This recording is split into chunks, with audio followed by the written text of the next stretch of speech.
വെളിച്ചെണ്ണ വില സർവകാല റെക്കോർഡിലേക്ക് ഉയർന്നതോടെ പ്രതിസന്ധിയിലായി പലഹാര കച്ചവടക്കാർ. ചിപ്സ് വില 300-ൽ നിന്ന് 400-ലെത്തി. വെളിച്ചെണ്ണ വില വർദ്ധിച്ചതോടെ കച്ചവടം കുറഞ്ഞുവെന്നും സർക്കാർ ഇടപെടൽ ഉണ്ടാകണമെന്നും വ്യാപാരികൾ ആവശ്യപ്പെടുന്നു. വെളിച്ചെണ്ണ വില അത് തിളച്ചു മറയുകയാണ്. അത് മലയാളിയുടെ കുടുംബ ബജറ്റിനെ ആകെ തകിടം മറിച്ചു കഴിഞ്ഞു. ഇവരെ മാത്രമല്ല, ഇതിലേറെ പ്രതിസന്ധിയിലായിരിക്കുന്ന മറ്റു ചിലരുമുണ്ട്. അവരാണ് പലഹാര കച്ചവടക്കാർ. ഇത് കോഴിക്കോട്ടെ ഹൽവയുണ്ടാക്കുന്ന ചെറിയ കേന്ദ്രം. ദിവസേന കിലോ കണക്കിന് ഹൽവയുണ്ടാക്കി വിൽപ്പന നടത്തിയിരുന്ന ഇവിടെ കച്ചവടം നന്നായി കുറഞ്ഞു. കാരണം വെളിച്ചെണ്ണയുടെ വിലക്കയറ്റം തന്നെ. ആദ്യത്തെ മാതിരിയുള്ള കച്ചവടമൊന്നുമില്ല.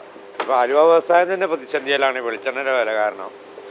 ഇപ്പോൾ വെളിച്ചെണ്ണയ്ക്ക് വില കൂടിയതിൻ്റെ ശേഷം ആ വില മാർക്കറ്റിൽ കിട്ടൂല ഹലുവക്ക്.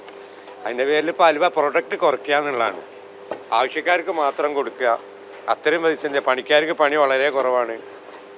പണി എടുക്കാൻ കഴിയില്ല. കാരണം ആദ്യം വൈകുന്നേരം വരെ എടുത്ത പണി ഇപ്പോൾ 1 മണിയാകുമ്പോഴേക്ക് പണി നിർത്തുകയാണ്. അത്രേ പണി എടുക്കാൻ കഴിയുള്ളൂ. നിലവിൽ ഈ ഹലുവയുടെ വില ഉയർന്നിട്ടില്ല. പക്ഷെ വെളിച്ചെണ്ണയുടെ വില 500 കടന്ന് കുതിക്കുകയാണ്. അങ്ങനെ പോയാൽ വിപണിയിലെ ഹലുവയുടെ വിലയും കൂടും.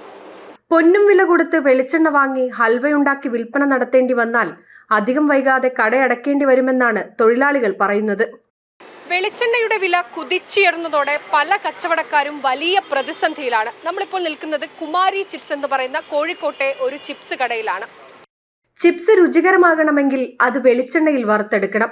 അതിനാണ് ആവശ്യക്കാർ ഏറെയുമുള്ളത്. വെളിച്ചെണ്ണയ്ക്കാണെങ്കിൽ പൊള്ളുന്ന വിലയും. വെളിച്ചെണ്ണ വില വർദ്ധിച്ചതോടെ കിലോയ്ക്ക് 300 രൂപയായിരുന്ന ചിപ്സിന് 150 രൂപ വീണ്ടും കൂടി. വില വർദ്ധിച്ചതോടെ ചിപ്സിന്റെ വിൽപ്പനയും ഇടിഞ്ഞു. കടക്കാരൻ്റെ കഷ്ടപ്പാട്, ആളെ ചീത്ത കേൾക്കണം, ആളെ കുറ്റം കേൾക്കണം, ഇതൊക്കെ ആവശ്യമില്ലേ? ആരെടുത്ത് ഇടപെടുന്നത്? അവർക്ക് സന്തോഷമല്ലേ വില കയറുന്നത്? ടാങ്കും വെളിച്ചെണ്ണൊക്കെ വില കയറുന്നത് ഒരു സന്തോഷമാണ്. ഇപ്പോൾ 50 ഉറുപ്പ്യ ടാങ്ക് എല്ലാത്തിനും കൂടി. അതിനെ കൊണ്ടാണ് ഇപ്പോൾ 100 രൂപ കൂടിയത്. ഭർത്താവിന് 100 രൂപ കൂടി അതിനെ കൊണ്ടാണ്. വെളിച്ചെണ്ണ വില ഏറ്റവും കൊണ്ടാണ്. വെളിച്ചെണ്ണയ്ക്ക് 2000 രൂപയുള്ള വെളിച്ചെണ്ണയ്ക്ക് അപ്പോൾ 6300 രൂപ. ഇത്രയും കയറി 4300 രൂപ കയറിയില്ലേ? എന്താ കൂട്ടിയത്? ഞങ്ങൾ 100 രൂപ കൂട്ടിക്കുന്നു.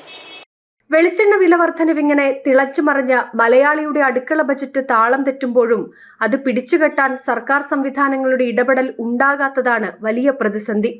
വെളിച്ചെണ്ണയ്ക്ക് വില കൂടിയാൽ ഓയിൽ ഉപയോഗിക്കുമെന്ന് മന്ത്രിമാർ പറയുമോ എന്നാണ് ജനങ്ങളുടെ ചോദ്യം. അനഘ ഹർഷൻ, കോഴിക്കോട്.